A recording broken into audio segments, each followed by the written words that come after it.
அதை குறிச்ச ஒரு அறிவு நமக்கு இருக்கணும். ஏன்னடா எல்லா இடத்துலயும் 1 மணி நேரம் பிரசங்கம் பண்றாங்க, சில இடத்துல 2 மணி நேரம், 1.5 மணி நேரம், அரை மணி நேரம் இப்படிலாம் பிரசங்கம் பண்றாங்களே அப்படின்னு நம்ம நினைக்கலாம். ஏன் பிரசங்கம்? எதற்காக தேவனுடைய வார்த்தையை சொல்லுகிறோம்? அது பாடெல்லாம் பாடி அதுக்கப்புறம் தான் வசனம் கடைசியா சொல்லப்படுது, முன்னாடியே சொல்ல மாட்டாங்க. ஏன் அப்படி கடைசியா சொல்ல? ஏனென்றால் இந்த வசனத்தை தான் எல்லாமே இருக்கு. நம்ம இவ்வளவு நேரம் ஆராதனை செய்ய எல்லாம் பண்ணணும். ஆனா ஆசீர்வாதம் ஒண்ணு, நமக்கு ஜீவன் உண்டு, ஆசீர்வாதம் ஒன்று தரனா தேவனுடைய வசனத்துல தான் இருக்கு, வேற எதுவுமே கிடையாது. இந்த வார்த்தையில தான் நமக்கு எல்லா வித ஆசீர்வாதமும் எல்லா விதமான அற்புதமும் தேவனுடைய வார்த்தையில தான் இருக்கு. அதாவது ஒரு மனுஷன் அடிபட்டு குத்துயிராய் ஒரு மனுஷன் கிடக்கிறான். குத்துயிராய் அதாவது உயிருக்கு போராடிட்டு கிடந்தான். அப்படி உயிருக்கு போராடி கொண்டிருந்த அந்த மனுஷனை ஒரு சமாரியன் என்ன செய்ய அந்த இடத்துக்கு போன பொழுது அவனை தூக்கி எடுத்து அவனுடைய வாகனத்துல வைத்து ஒரு சத்திரத்துல கொண்டு போய் ஒப்படைக்கிறான். எங்க ஒப்படைக்கிறான்? ஒரு சத்திரத்துல, அதோ ஆஸ்பத்திரின்னு சொல்லுவேன், ஒரு ஆஸ்பத்திரியில கொண்டு ஒப்படைக்கிறான். ஒப்படைத்து அந்த மனுஷனை நீங்க சுகமாக்குங்க என்று சொல்லி தன்னிடத்தில் இருந்து 2 பணத்தை கொடுத்தாங்க. எத்தனை பணம்? 2 பணம். அந்த 2 பணம் தான் அந்த பைபிள், புதிய ஏற்பாடு பழைய ஏற்பாடு. அந்த 2 பணத்தை கொடுத்துட்டு இதை நீங்க என்ன செலவு இதை வச்சு செலவு பண்ணுங்க, அப்பதான் அவன் சுகம் பெறுவான். அந்த செலவு பண்ணலாம் சுகம் கிடைக்காது. அப்ப செலவு பண்ணதுக்கு 2 பணம் கொடுக்கலாம். அந்த 2 பணம் தான் தேவனுடைய வார்த்தை. அதனாலதான் பிரசங்கத்தை கேளுங்க, தூங்காதீங்க அப்படின்னா சொல்றது காரணம் என்ன? இந்த வார்த்தை உங்களுக்குள்ள போகும் பொழுது, உங்களுடைய இதயத்துக்குள்ள போகும் பொழுது அந்த வார்த்தை உங்களை சரி பண்ணும். உங்களுக்கு என்ன ஆசீர்வாதம் வேணுமோ அந்த ஆசீர்வாதத்தை கொண்டு வந்து சேர்க்கும். அதனாலதான் பிரசங்கம் பண்ணதான் என்ன செய்யுங்க, நல்ல விழிப்பாய் கேளுங்க அப்படின்னு நாங்க சொல்றோம். அதனால வசனத்தை நல்லா கேட்கணும். வசனத்தை கேட்காம வசன நேரத்துல தூக்கம் வருதா என்ன செய்யுங்க, எழுந்திரிச்சிட்டு உட்காருங்க. மற்றவங்களுக்கு டிஸ்டர்ப் பண்ணக்கூடாது. தூங்கி விடும் போது பக்கத்துல வச்சுனாங்க தூக்கம் வரும். நீங்க தூங்கும் போது பக்கத்துல தூங்க. இந்த நைட்ல கார் ஓடிட்டு போவாங்க தெரியுமா? கார் ஓடிட்டு போகிறவங்க பக்கத்துல ஒருத்தர் உட்கார வச்சிருப்பாங்க. ஒரு பக்கத்துல இருக்கவங்க தூங்கக்கூடாது, அவன் பேசிக்கிட்டே இருக்கணும், ஏதாவது பேசணும். அவன் தூங்காம அவன் கூட பக்கத்துல இருக்கணும். ஏன்னா இவனுக்கு தூக்கம் வந்துடக்கூடாது. பக்கத்துல இருக்க தூங்கினா இவன் தூங்கிறான்னு சொல்லி, அதே போல இந்த டிரைவரும் தூங்கக்கூடாதுன்னு சொல்லி பக்கத்துல ஒருத்தர் பேசிக்கொண்டே இருப்பான். ஏன்னா தூங்கக்கூடாது, உயிர் இருக்குன்னு நினைச்சிடணும். அப்படி தூங்கியாச்சுன்னா போச்சு, டிராவல்ல தூங்கியாச்சுன்னா முடிஞ்சு போச்சு, கதை முடிஞ்சு போச்சு. அதே போலதான் வசனத்தை கேட்கும்போது தூங்கியாச்சுன்னா முடிஞ்சு போச்சு, தூங்கியாச்சுன்னா முடிஞ்சு போச்சு, அவ்வளவுதான். இதுக்கு மேல நான் ஒண்ணும் சொல்றதுக்கு இல்ல. இதுக்கு மேல விளக்கமா பேச ஒண்ணுமே கிடையாது. அதனால வசனத்தை பேசும்போது தூங்கக்கூடாது. தூங்கினால் நம்முடைய வாழ்க்கையில் அது பிரோஜனம் கிடையாது. அதனால வசனத்தை சொல்லும் பொழுது ரொம்ப கவனமாய் கேட்க வேண்டும். அதை கவனமாய் கேட்டு நாம் சரி பண்ண வேண்டும். அப்படி சரி பண்ணும் பொழுது நம்முடைய வாழ்க்கையில் ஆசீர்வாதம் வரும். அல்லேலூயா. சரி, இன்றைக்கு என்ன வசனம் என்று பார்க்கும் பொழுது மனசை பத்தி பேச போகிறேன். என்ன பேசு? மனசு. நம்முடைய இன்னைக்கு என்ன பிரசங்கம்னா, பிரசங்கத்தின் தலைப்பு என்னன்னா மனசு. இன்னைக்கு மனசு எல்லாருக்குமே இருக்கு மனசு. ஆனா மனுஷனுக்குள்ள 2 விதமா மனசு இருக்கான். எத்தனை விதம்? ஒரு விதமாய் மனசு இல்ல, 2 விதமாய் மனசு இருக்கு. ஒரு மனுஷன் எடுத்துக்கிட்டா, மனுஷன் இன்னைக்கு வாழ்ந்து கொண்டிருக்கிற மனுஷனோ மனுஷியோ அவங்களுக்குள்ள எப்படி 2 மனசு உள்ளவர்களா இருக்காங்களா? எத்தனை மனசு? ஆனா வேதம் சொல்லுகிறது ஒரே மனசுடையவனா நாம் நினைக்கணும் இருக்கணும். வேதம் சொல்லுகிற வார்த்தை தான். ஆனா இன்றைக்கு நாம் அப்படிலாம் கிடையாது. 2 மனசு தான். யாரை பார்த்தா, சின்ன பிள்ளைங்களை எடுத்துட்டா 2 மனசு, பெரியவங்களை பார்த்தாலும் 2 மனசு, யாரை பார்த்தாலும் 2 மனசு தான் இருக்கும். ஒரு மனசு உள்ளவர்களா இருக்க மாட்டாங்க. இங்க போகவா வேண்டாமா? ஒரு இடத்துக்கு போறேன்னு வச்சுக்கோங்க, என்ன தோணுது? இங்க போகவா வேண்டாம், அங்க போனா இப்படி ஆகுமோ, இப்படி ஆயிருமோ, இப்படி மனசு அலைப்பாயும். 2 மனசா இருக்கும். இந்த குரங்கு பார்த்துருக்கீங்களா? குரங்கு ஒரே இடத்துல இருக்காது, அங்க தாவும் இங்க தாவும் தாவிக்கிட்டே இருக்கும். குரங்கா இருக்க கூடாது. குரங்கு ரொம்ப மோசம். அதாவது நல்ல, அதாவது இந்த அரக்கோணம் அந்த சேசன்ல வரவும் பார்ப்பேன், ஒருத்தருக்கு போய் ஒரு தண்ணி பாட்டில் ஏதோ புரிஞ்சிடும், புடிங்கிட்டு அந்த பாட்டை அழகா திறந்து தண்ணீரை கொட்டி விட்டு தண்ணி குடிச்சிட்டே இருக்கும். இன்னொரு பாசலை விட்டுரும், அந்த தண்ணியை விட்டுரும். உடனே அங்க போய் எதாவது போடுவோம், அந்த தண்ணியை முழுசா குடிச்சிட்டு போறதெல்லாம் கிடையாது, உடனே இதை விட்டு அங்க போயிடுது. அந்த பார்சலை பிடிங்கிட்டு அதை ஓபன் பண்ணி சாப்பிட்டு இன்னொரு பார்சலை பார்த்து இன்னொரு பார்சலை தேடி போகுது. இப்படியே குரங்கு தாவிட்டே இருக்கும். அதே போல இன்னைக்கு மனுஷனுடைய மனசும் தாவிட்டே இருக்கு. மனசை ஒருநிலைப்படுத்த வேண்டும். மனசு ஒரே மனசா இருக்கணும். தேவன் அதுதான் விரும்புகிறார். அது கர்த்தருடைய பிள்ளைகளா இருக்கிற நாம், இயேசு கிறிஸ்துவின் பிள்ளைகளா இருக்கிற நாம், இயேசு கிறிஸ்துவின் ரத்தத்தினால் சுத்திகரிக்கப்பட்டு கழுவப்பட்டு இயேசுவுக்காக வாழ்ந்து கொண்டிருக்கிற நம்முடைய மனசு ஒரே மனதுடையவர்களாக நாம் இருக்க வேண்டும். அல்லேலூயா. எல்லாருமே இங்க கவனிங்க, வேற எந்த கவனமும் உங்களுக்கு வேண்டாம். இது முக்கியமான ஒரு பிரசங்கம் பண்றேன், கவனிங்க. நம்முடைய மனசு ஒரே மனசா இருக்க வேண்டும். அதாவது சில காரியங்களே ஒரு மனதுடையவர்களா இருக்கணும். வசனம் சொல்லுகிறது, தேவன் ஒன்று எடுத்துக்கொண்டால் தேவன் ஒருவர் தான். தேவன் ஒருவர் தான், அது எந்த மாற்றமும் கிடையாது. அவங்க தேவன், நிறைய பேர் சொல்றாங்க அவங்க தெய்வம் இவங்க தெய்வம் எப்படிலாம சொல்ல, இல்ல, இயேசு கிறிஸ்து ஒருவர் தான் தெய்வம். இயேசுவை தவிர வேற யாருமே தெய்வம் கிடையாது. அதை நல்லா புரிஞ்சுக்கணும். நிறைய பேர் செய்கிற தொழில் தெய்வம் சொல்லுவாங்க. செய்கிற தொழில் அது அவங்களுடைய நம்பிக்கை தெய்வம் கிடையாது. செய்கிற தொழில் தெய்வம்லாம் கிடையாது. அதனால அதை மதிக்கணும். அந்த வேலையை என்ன செய்யணும்? மதிக்கணும். அந்த வேலையை உண்மையாய் செய்யணும், நேர்மையாய் செய்யணும். அதை தெய்வமா வணங்க கூடாது. அது நமக்கு தெய்வம் கிடையாது. சில பேர் அப்பா அம்மா தெய்வம். அப்பா அம்மா நம்மளை இந்த பூமியை உருவாக்குவதற்கு ஒரு கருவி. அதனால அவங்களுக்கு கொடுக்க வேண்டிய கணத்தையும் மரியாதையும் அவங்களுக்கு செலுத்த வேண்டிய அன்பையும் செலுத்த வேண்டும். அவங்களை விட்டுறக்கூடாது. நிறைய பேர் விட்டுறாங்க. வயதான பேர் அடிச்சாங்க, முதியோர் இல்லத்துல கொண்டு விட்டுட்டாங்க. இல்லைன்னா தனியா ஒரு வீடு வாடகை கொடுத்து உட்கார வச்சுட்டாங்க. வந்து பார்க்கறதெல்லாம் கிடையாது. இப்படி இன்னைக்கு தாய் தகப்ப தள்ளாட விட்டுறது. அவங்க இல்லைன்னா நீ கிடையாது. அவங்க இல்லைன்னா இந்த உலகத்துல வந்திருக்கவே முடியாது. ஆனா அவங்கள போய் கொண்டு விட்டுறது இதெல்லாம் கிடையாது.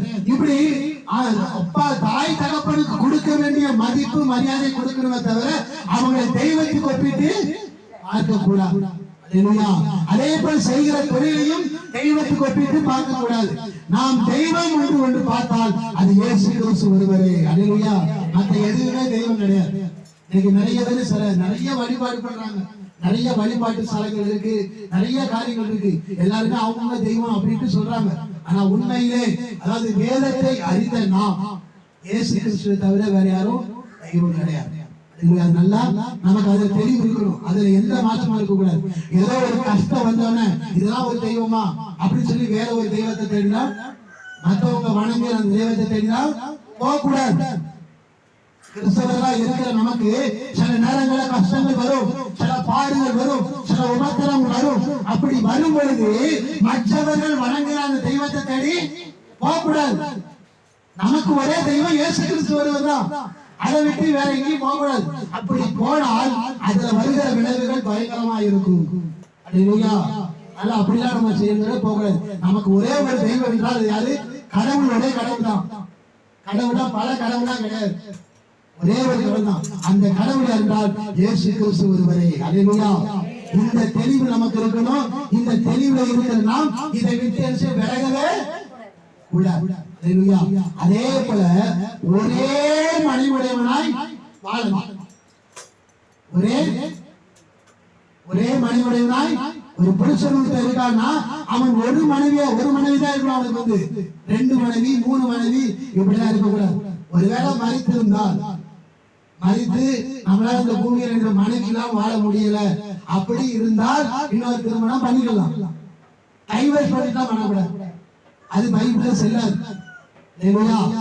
அதனால ஒரே மனைவி உடையவனா இருக்கணும். ஒரே கணவனுடையவனாய் ஒரு பெண் என்ன செய்யணும்?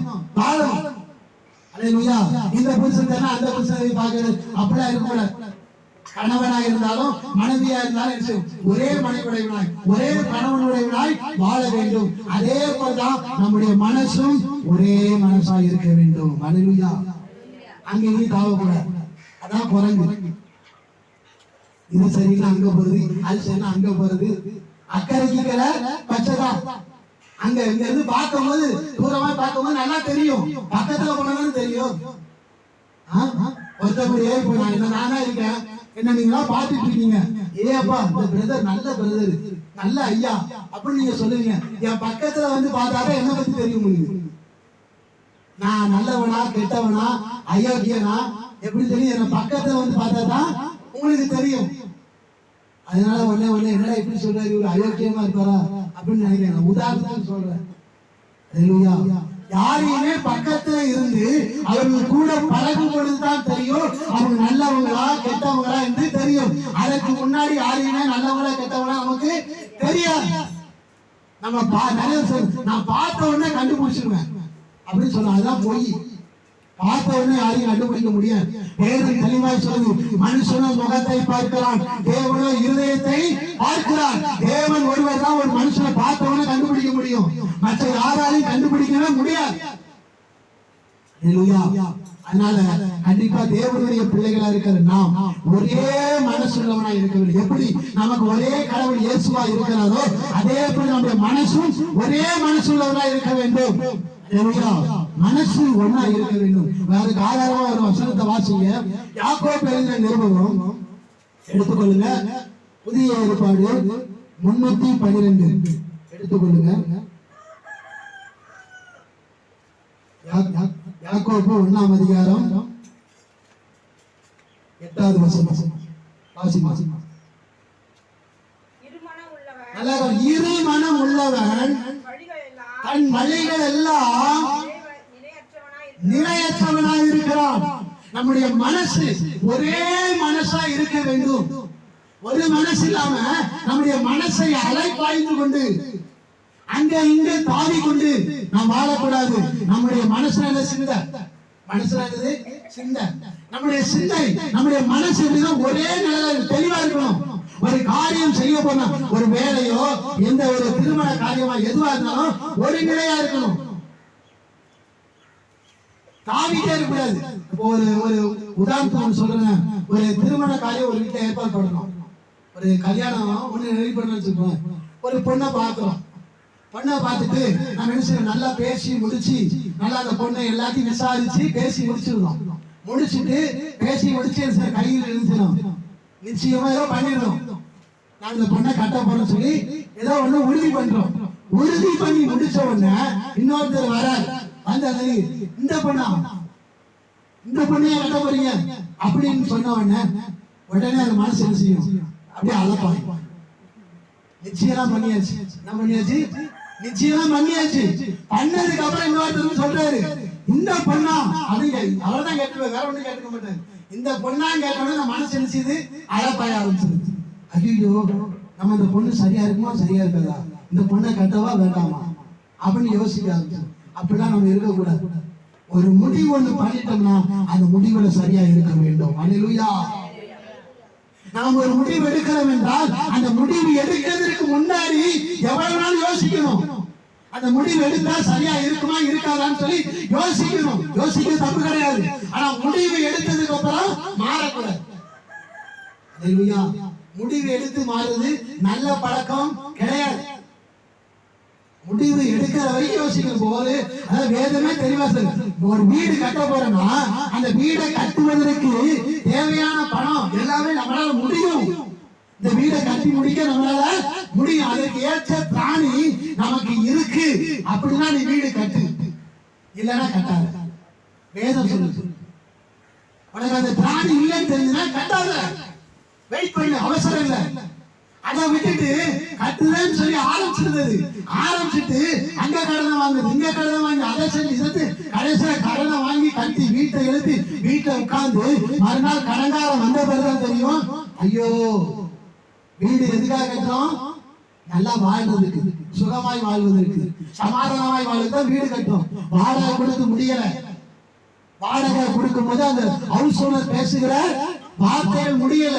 இந்த தொந்தரவுலாம் இல்லாம இருக்கணும்னு சொன்னா நினைச்சோம் ஒரு வீடை கட்ட நினைக்கிறோம். கடைசியில வீடு கட்டுவதற்கு திராணி இருக்கா இல்லையா பார்க்காம அவசரப்பட்டு வீடை கட்டி கடனை வாங்கி லோனை வாங்கி கட்டி கடைசியில வீட்டுல இருக்கும் பொழுது சமாதானம் இல்லாம சந்தோஷம் இல்லாம நிம்மதி இல்லாம வாழுகிற ஒரு அனுபவம். இது நமக்கு தேவையா? இல்ல. அதனால ஒரு முடிவு எடுக்கிறோம் என்றால் முடிவு எடுக்கிறதுக்கு யோசிக்கணும். முடிவு எடுத்ததுக்கு யோசிக்கவே கூடாது. யோசேப்பு யாரு? மரியாளுடைய கணவன். யாருடைய கணவன்? மரியாளுடைய கணவன். நல்ல மனுஷன். உண்மையிலே அந்த மனுஷனை போல யாருமே இருக்க முடியாது. ரொம்ப ஒரு நல்ல மனுஷன். ஏன்னா மரியாளுக்கும் யோசேப்புக்கும் நிச்சயதார்த்தம் நடந்துருச்சு. என்ன நடந்துச்சு? நிச்சயதார்த்தம் நடந்துருச்சு. கல்யாணம் முடிக்கணும். கல்யாண தேதி வரல.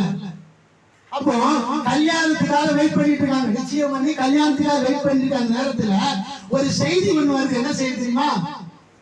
அவனுக்கு மனைவியாய் மனைவியாய் வர வேண்டிய அந்த மரியாள் கற்பவதியா இருக்கும், பிரசவமா இருக்கா, மாசமா இருக்கா.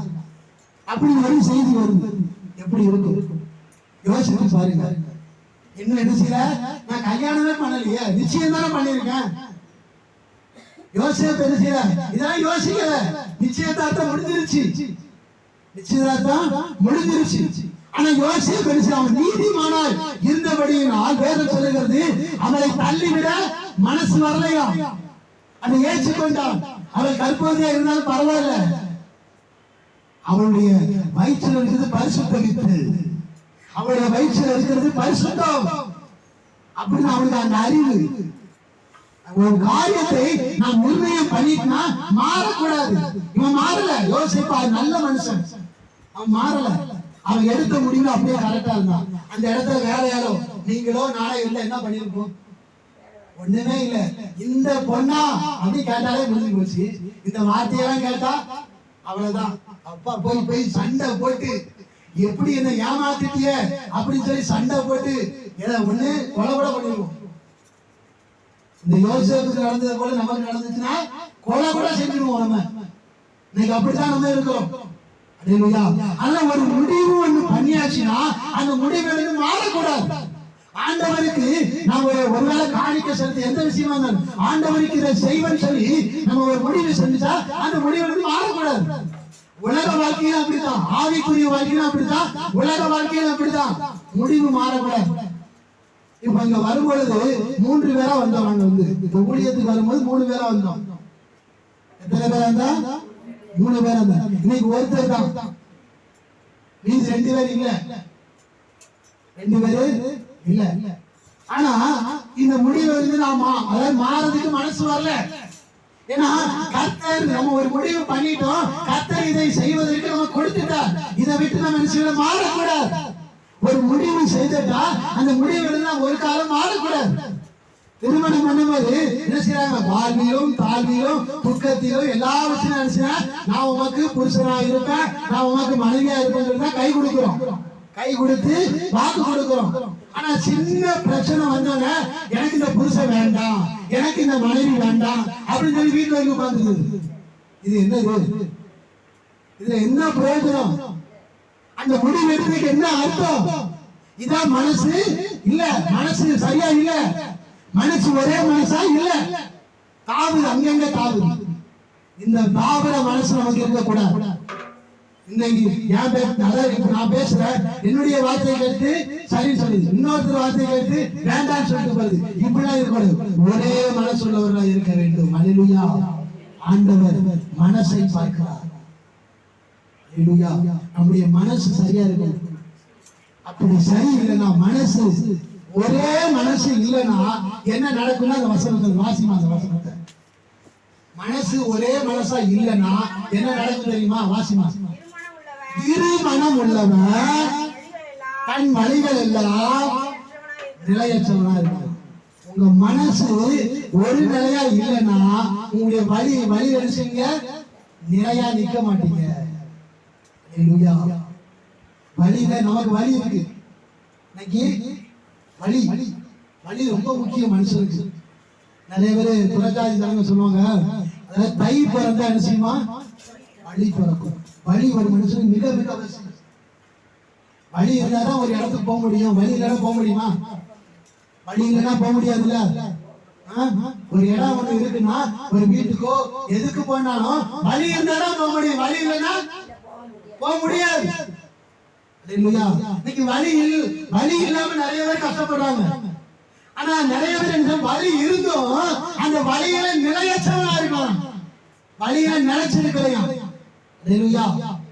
அதனால வழி நமக்கு மிக மிக அவசியம். நம்முடைய வாழ்க்கையில நாம் மேல மேல போகணும்னா நமக்கு என்ன தேவை? வழி தேவை.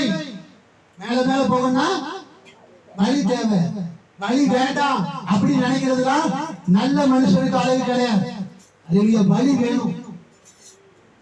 இப்ப வியாதி வரும்போது அந்த வியாதி சுகமாக்குறது ஒரு வழி வேணுமா வேண்டாமா?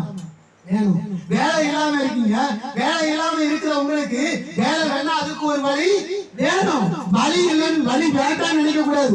வழி நமக்கு மிக மிக அவசியமா இருக்கிறது. அந்த வழியில நம்ம எப்படி இருக்கணும்? நிலைத்திருக்க வேண்டும்.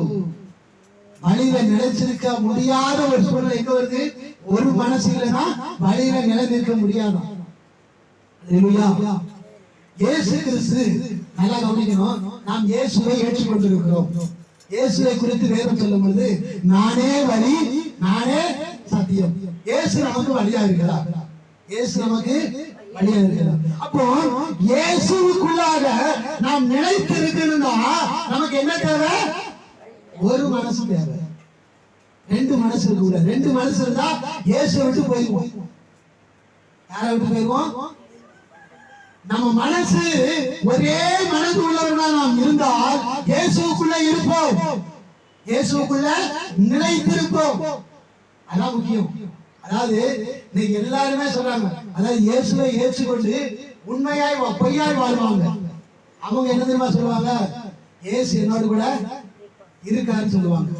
அதே போல இன்னொரு மனுஷன் செய்வானா உண்மையா, அதாவது வாழ்க்கைய பொய்யாய் வாழ நேர்மையா வாழ்வாங்க. அவங்க என்ன சொல்லுவாங்க? இயேசு என் கூட தான் இருக்காம. ரெண்டு பேரும் கூட இயேசு இருப்பார்.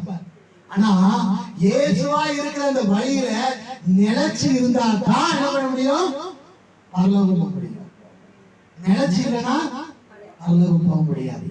அப்போ இயேசு என்கிற அந்த வழியில நாம் நிலைச்சு இருக்கணும்னா நாம் எப்படி ஒரே மனசுள்ளவர்களா இருக்க வேண்டும். நம்முடைய மனசு நினைச்சக்கூடாது, அலைப்பாய விடக்கூடாது. நம்முடைய மனசு நினைச்சது தள்ளாட விடக்கூடாது. ஒரே மனசு உள்ளவர்களா நாம் காணப்பட வேண்டும். அல்லேலூயா. கடல் அலையை பார்த்திருக்கீங்களா? கடல் அலை, அந்த அலை ஒரு இடத்துல நிக்குமா? காட்சி எந்த பக்கம் அங்கெல்லாம் போகும், போயிட்டே இருக்கும். கரையில வந்து நிக்குமா? கரைக்கு வரும். கரையை நிக்க முடியாது, ஓடி உள்ள ஓடும். உள்ள போய் நிக்குமா? உள்ள நிக்காது, வெளியே ஓடும். அங்க ஓடும், இங்க ஓடும், இங்க ஓடும், ஓடுமே தவிர ஒரு இடத்துல நிற்காது. இதுதான் கடல் அலை. இந்த மாதிரி நாம் இருக்கக்கூடாது. நம்முடைய வாழ்க்கை இந்த மாதிரி இருக்கக்கூடாது. இந்த மாதிரி இல்லாம இருக்குன்னா நாம் ஒரே மனசுள்ளதா இருக்கணும். நாம் எந்த காரியத்தை என்ன முடிவு பண்றோமோ அந்த முடிவுல ஸ்ட்ராங்கா இருக்கணும், அதுல தெளிவா இருக்கணும். ஒரு முடிவு எடுக்கிறதுக்கு முன்னாடி பல தரப்பு யோசிக்கணும். எவ்வளவுனா எத்தனை மணி நேரம் எடுத்துக்கலாம், எத்தனை நாள் எடுத்துக்கலாம். ஆனா முடிவு எடுத்ததுக்கு அப்புறம் யோசிக்க கூடாது. இயேசு அப்படிதான் கிடையாது. இயேசுக்கு ஒரு முடிவு எடுத்தாதான் அதை சரியா செய்வார். அல்லேலூயா. இதுதான் ஆண்டவர். ஆண்டவருடைய பிள்ளைகளா இருக்கிற நாமும் அப்படிதான் இருக்கணும். நம்முடைய மனசு என்ன செய்யக்கூடாது? அங்க கொஞ்சம் இங்க கொஞ்சம் அப்படி இப்படின்னு அலைப்பாயெல்லாம் விடக்கூடாது. நிறைய பேர் சொல்லுவாங்க, அதாவது என் மனசு யாண்டையே இல்லை. இங்க இல்ல மனசு எங்க இல்லையா? அவங்ககிட்டே இல்லையா? இதுல என்ன பேச்சுன்னு தெரியல. அது ஒரு நேரத்தை அறியாத வயசுல நான் கூட பேசியிருக்கேன். ஆனா அதாவது அப்பெல்லாம் இயேசுவை ஏற்றுக்கொள்ளல. இன்னைக்கு இயேசுவை ஏற்றுக்கொண்டு இந்த சத்தியத்தை நல்லா அறிந்த பிறகும் இன்னைக்கு நிறைய பேர் வாயில வருது என்னது? என் மனசு யாண்டே இல்லை. இயேசு அறிந்த பிறகு இந்த சத்தியத்தை நல்லா தெரிஞ்ச பிறகும் இன்னைக்கு நிறைய பேர் என்ன சொல்றாங்க? என் மனசு யாண்டே இல்லைன்னு சொல்றாங்க. இது என்ன பேச்சுன்னு தெரியல. ஒரே மனசுல இருக்குன்னு ஆண்டவர் சொல்லிருக்காரு. ஆனா என் மனசு யாண்டே இல்லையா? இதெல்லாம் என்ன பேச்சு, என்ன பழக்கம்னே தெரியல. அல்லேலூயா. இன்னைக்கு அதுவும் நிறைய வாலிப பிள்ளைங்க, இன்னைக்கு வாலிப பிள்ளைங்க சொல்ல முடியாது, கல்யாணம் முடிஞ்ச கூட அப்படிதான் இருக்காங்க. என் மனசு யாண்டே இல்லையா? அல்லேலூயா. அதனால நாம் நம்முடைய மனசு ஆண்டவர் நமக்கு கொடுத்திருக்கிறார். அது எப்படி இருக்குன்னா ஒரே மனசு உள்ளவர்களாய் ஒரே சித்தம் உள்ளவர்களாய் இருக்க வேண்டும். அதனால நாம் அப்படி இல்லாவிட்டால் நம்முடைய வழியில நம்ம செய்வது நிலையச்சு போயிடுவோம். அல்லேலூயா. உங்களுக்கு புரியறதுக்காக நான் சொல்றேன். இந்த உலகத்துல நாம் இருக்கிறோம். எங்க இருக்கிறோம்? நம்ம இப்ப எங்க இருக்கிறோம்? உலகத்துல இருக்கோம். இன்னும் பரலோகத்துக்கு போகல. எங்க போகல? பரலோகத்துக்கு போகல. நான் இன்னும் மரணம் வரல. நமக்கு என்ன வரல? மரணம் வரல. நம்ம உயிரோட நல்ல விஷயம், நல்ல உயிரோட நல்லா சாப்பிட்டு தெம்பா இருக்கும். நல்லா சண்டை போடுறதுக்கு நல்ல தெம்பா இருக்கும். அல்லேலூயா. நல்லா இருக்கிறோம். இந்த உலகம் என்பது ஒரு வழி. இந்த உலகம் வழி. இஸ்ரவேல் ஜனங்கள் அதாவது எகிப்து தேசத்தை விட்டு வனாந்தரத்தை வந்தாங்க. வனாந்தர வழியா எங்க போனோம்? கானானுக்கு போகணுமா? எங்க போனோம்? கானான்னா பரலோகம், வனாந்தரம்னா வழி. வனாந்தரம்னா என்னது? உலகம். வனாந்தரம்னா உலகம், கானான்னா பரலோகம். அப்போ உலகமாகிய வனாந்தரத்தை இஸ்ரவேல் ஜனங்கள் நடந்து போய் கானானா இருக்கிற பரலோகத்துக்கு போய் சேர்ந்தார்கள் என்று வேதம் சொல்லுகிறது. அதே போல இந்த உலகம் நமக்கு எப்படி இருக்கு? ஒரு வழியா இருக்கு. எங்க போறதுக்கு? பரலோகம் போறதுக்கு. அல்லேலூயா. இந்த உலகம் என்கிற வழியில நாம் சரியாய் நடந்து போனா கானானா இருக்கிற இந்த பரலோகத்துக்கு விஷயம் சரியா போயிருவோம். இந்த உலகம் என்கிற வழியில சரியாய் இல்லை என்றால் நாம் என்ன செய்வோம்? நரகத்துக்கு தான் போவோம். அதைத்தான் மத்திய எழுதின சுவிசேஷத்துல மிக அழகா சொல்லுகிறது. ஜீவனுக்கு போகிற வழி இருக்கு, அதாவது நரகத்துக்கு போகிற வழியும் ரெண்டு வழி இருக்கா. என்ன வழி? ரெண்டு வழி. ஜீவனுக்கு போகிற வழி, பரலோகத்துக்கு போகிற வழி. அப்ப ஜீவனுக்கு போகிற வழியில நாம் போகணும் அப்படின்னா அந்த வழியில நினைச்சிருந்தா போக முடியும். நினைச்சிடனா போக முடியாது. அப்ப ஜீவனுக்கு போகிற வழியில நம்ம போகணும் நினைச்சிருக்கணும். நினைச்சிடனா போக முடியாது. அப்படி நினைச்சிருக்க நம்ம மனசு எப்படி இருக்கணும்? ஒரே மனசா இருக்கணும். குரங்க போல நினைச்சக்கூடாது, அங்க இங்க தாவையே கூடாது. அல்லேலூயா. சிறியவர்களா இருந்தாலும் சரி, பெரியவர்களா இருந்தாலும் சரி, முதியவர்களா இருந்தாலும் சரி, நம்முடைய மனசு எப்படி இருக்கணும்? ஒரே மனசுள்ளவர்களா இருக்க வேண்டும். அல்லேலூயா. இஸ்ரவேல் ஜனங்க எலியாவின் காலத்தை எடுத்துனாங்கன்னா, அதாவது எலியாவின் காலத்துல ஒரு சின்ன பிரச்சனை, ஒரு பெரிய பிரச்சனை வந்துச்சு. அந்த பிரச்சனை வரும்பொழுது என்ன பண்ணாங்கன்னா, பாகால் தெய்வம் சொல்லி என்ன பாகால் கிட்ட போயிட்டாங்க. எங்க போயிட்டாங்க? யாரு போனா? இஸ்ரவேல் ஜனங்க. யாரு போனா? இஸ்ரவேல் ஜனங்க. யாரு? இப்ப யாரு? நீங்களும் நான் தான். இன்னைக்கு அவங்களை பார்த்தா இன்னைக்கு நாம இருக்கோம். நமக்கு ஒரு பிரச்சனை விட்டா ஒண்ணு அந்த சாமியை தேடி போறது, இந்த சாமியை தேடுவது, இல்ல மனுஷன் சொல்லி ஏதாவது சாமி இருக்கும் அந்த சாமியை தேடி போறது. இதெல்லாம் என்ன பழக்கம் எனக்கு தெரியல. அல்லேலூயா. அந்த இஸ்ரவேல் ஜனங்க அவங்களுக்கு பிரச்சனை வந்தா நினைச்சிட்டாங்க, எலியாவின் காலத்துல பாகாலை சேவிக்கிறதா காணப்பட்டார்கள். ஒரு சொருபத்தை, அதாவது ஒரு விக்கிரகங்களை வணங்குகிற ஒரு கூட்டமாய் இஸ்ரவேல் ஜனங்க போயிட்டாங்க. இதை இந்த எலியா மூலமாய் ஆண்டவர் திருத்துறார். போய் சொல்றாரு, என்ன சொல்றாரு? நீங்க இரண்டு நினைவுகளாய் குந்தி குந்தி குந்தி குந்தி நொண்டியா நடக்கிறீங்க. நொண்டி நடந்தா போக முடியுமா? இப்ப இங்க இருக்கிற கடைக்கு போறோம், இங்க பக்கத்துல ஒரு அரை கிலோமீட்டர் கூட இல்ல, அந்த கடைக்கு போனா நம்ம நொண்டி போனா எவ்வளவு நேரம் ஆகும்? நொண்டி போனா கஷ்டமா இல்லையா? போக வேண்டிய இடத்துக்கு போக முடியாது. இந்த ஜனங்க நொண்டி நடக்கிறாங்க. யாரு? இஸ்ரவேல் ஜனங்க.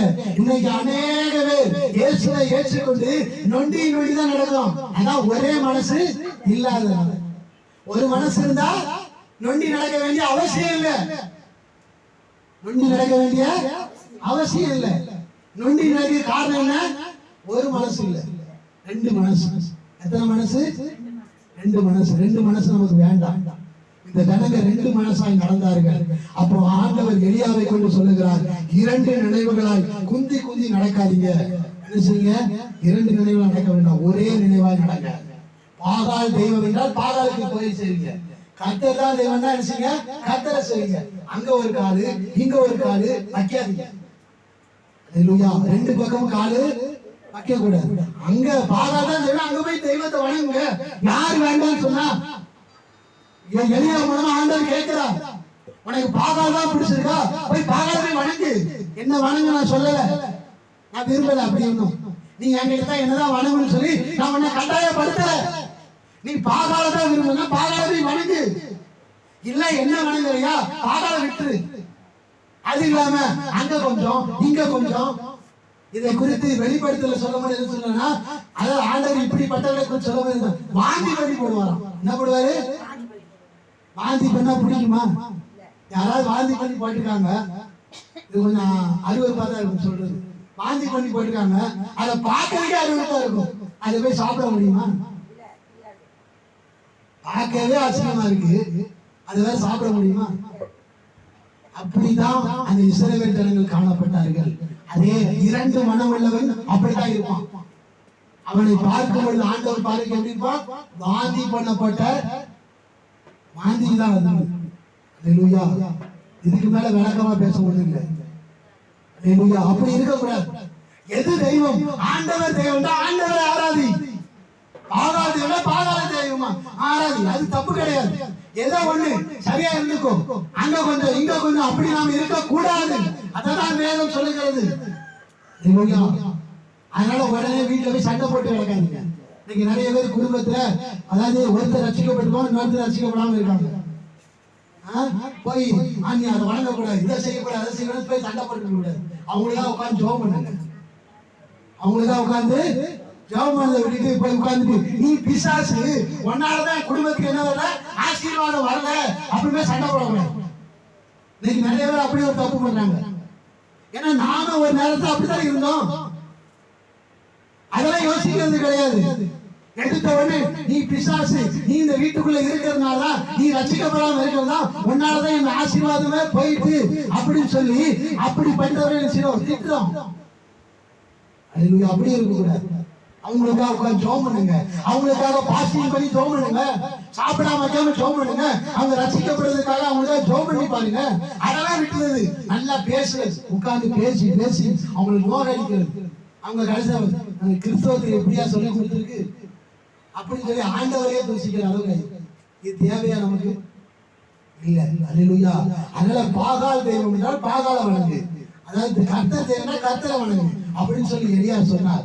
எலியா சொல்லிட்டு யார் தான் தெய்வம் சொல்லி நிரூபிக்கும் சொல்லி எலியா அனுப்பினார். கர்த்தர் தான் தெய்வம் என்று சொல்லி நிரூபித்து காட்டினார். அல்லேலூயா. பாகால் தெய்வம் என்று சொல்லி அந்த பாகால் தெய்வத்தை வணங்கின எந்த தீர்க்கதரிசியும் நிரூபிக்க முடியல. இயேசு ஒருத்தர் தெய்வம் சொல்லி எலியா நிரூபித்து காட்டினார். அதனால நம்முடைய வாழ்க்கையில, அதாவது இந்த யாக்கோபு மூலமாய் ஆண்டவர் சொல்லுகிற வார்த்தை, இருமனம் உள்ளவராக நாம் இருக்க கூடாது. அப்படி இருந்தால் நாம் பரலோகத்துக்கு போக முடியாது. நம்முடைய மனசு ஒரே மனசா இருந்தால் நாம் பரலோகத்துக்கு போய் சேர முடியும். அப்படி இல்லை என்றால் நாம் பரலோக ராஜ்யத்துக்கு போக முடியாது. அதனால பரலோகம் போகணுமா, நமக்கு என்ன வேணும்? ஒரே மனசு இருக்கணும். அதே போல உங்களுடைய வாழ்க்கையில ஆசீர்வாதம் வரணுமா, ஒரே மனசா இருங்க. உலக ஆசீர்வாதம் அப்படிதான். இப்போ ஒரு பிசினஸ் பண்றோம், ஒரு பிசினஸ் பண்றதுன்னா அந்த பிசினஸ் ஆரம்பிக்கு முன்னாடி நல்லா யோசிச்சுட்டு நல்லா யோசித்த பிறகு ஆரம்பிக்கணும். எடுத்தவங்க அர்த்தம் பண்ணக்கூடாது. நல்லா யோசித்து அந்த முடிவை சரியா எடுத்து அந்த பிசினஸ் பண்ணி பாருங்க, மேலும் மேல ஆசீர்வாதம். அதை சரியா யோசிக்காம ஏதோ அவங்க சொன்னாங்க, ஏப்ப இந்த வேலையை செஞ்சா நமக்கு இவ்வளவு ஆசீர்வாதம் வந்துடும், அள்ளி பணம் வந்து விழுந்துரும் அப்படின்னு நினைச்சு போய் செஞ்சிருந்தோம். கடைசி என்ன ஆயிடுது? ஒண்ணு இல்லாம உலக ஆசீர்வாதமா இருந்தாலும் சரி, ஆவிக்குரிய ஆசீர்வாதம். நம்முடைய சிந்தை ஒரே சிந்தையா இருக்க வேண்டும். நம்முடைய மனசு ஒரே மனசா இருக்கணும். அலைப்பாய கூடாது. அல்லேலூயா. மனசை தெளிவா வச்சுக்கணும். அதனால மனசு சரியா இருந்தால், ஒரே மனசா இருந்தா என்ன செய்யும்? நம்முடைய வாழ்க்கையில ஆசீர்வாதம் தான். நாம் பரலோக ராஜ்யத்துக்கு நிச்சயமாய் போவோம். அல்லேலூயா. அதே போல இன்னொன்று சொல்லி முடிக்கிறேன். அதாவது நமக்கு தெய்வம்னா ஒரே ஒரு கடவுள் தான், அது இயேசு கிறிஸ்து ஒருவர்தான். அப்படி இருக்க வேண்டும். அதுக்கப்புறமாக ஒரே மனைவியுடையவனா இருக்க வேண்டும், ஒரே கணவனுடையவனா இருக்க வேண்டும். அது மாத்திரம் இல்ல, ஞானசானமும் ஒன்னே ஒண்ணுதான். ஞானசானமும் ஒண்ணுதான், ரெண்டுலாம் கிடையாது. தெளிப்பு ஞானசானம் கிடையாது, செல்லாது. தெளிப்பு ஞானசானம் செல்லாது.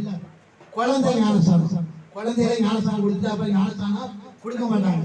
அதுவும் செல்லாது. அல்லேலூயா. என்ன ஞானஸ்நானம் செல்லும்?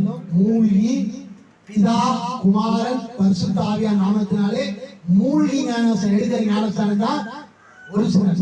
அல்லேலூயா. அந்த ஞானஸ்நானம் தான் எடுக்கணும். அதான் ஒரே ஞானஸ்நானம். அல்லேலூயா.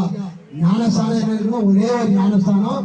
அதே போல ஒரே கணவன், ஒரே மனைவி, ஒரே கடவுள் இயேசு கிறிஸ்து. அல்லேலூயா.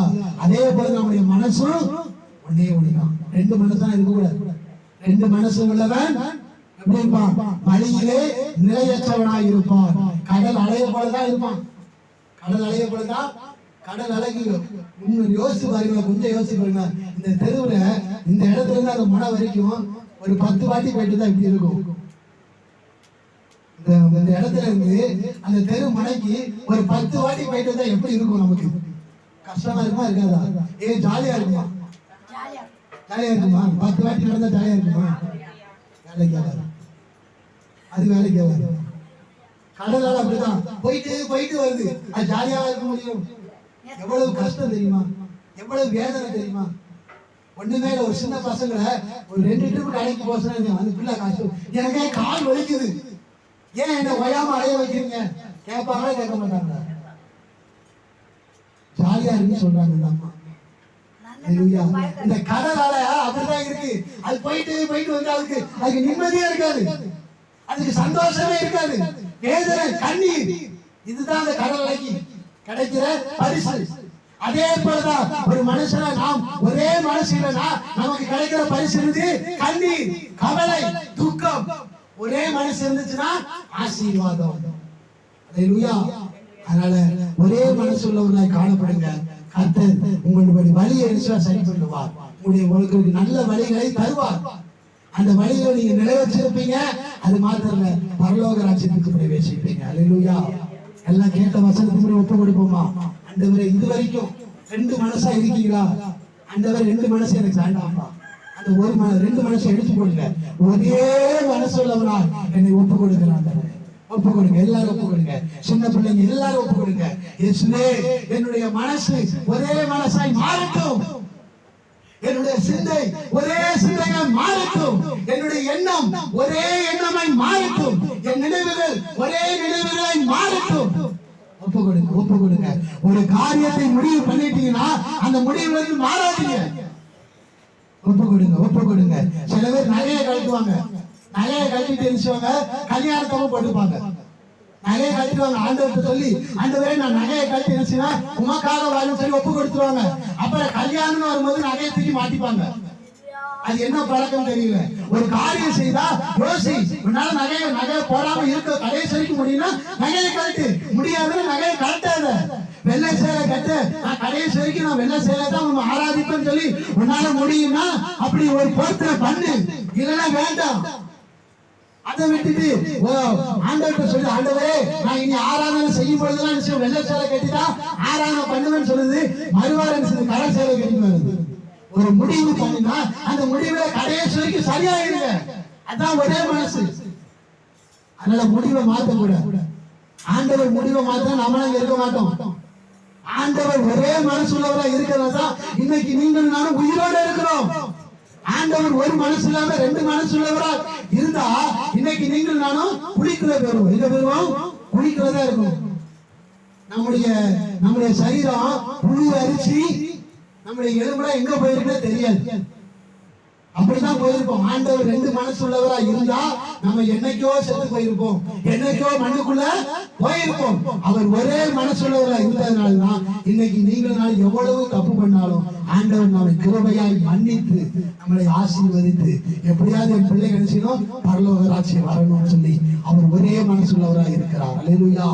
ஒப்பு கொடுங்க, எல்லாரும் ஒப்பு கொடுங்க. ஆண்டவரே நான் ஒரே மனசு உள்ளவனா இருக்க வேண்டும் சொல்லி ஒப்பு கொடுங்க. எல்லாரும் ஒப்பு கொடுங்க. ஆண்டவரே எனக்கு ஒரே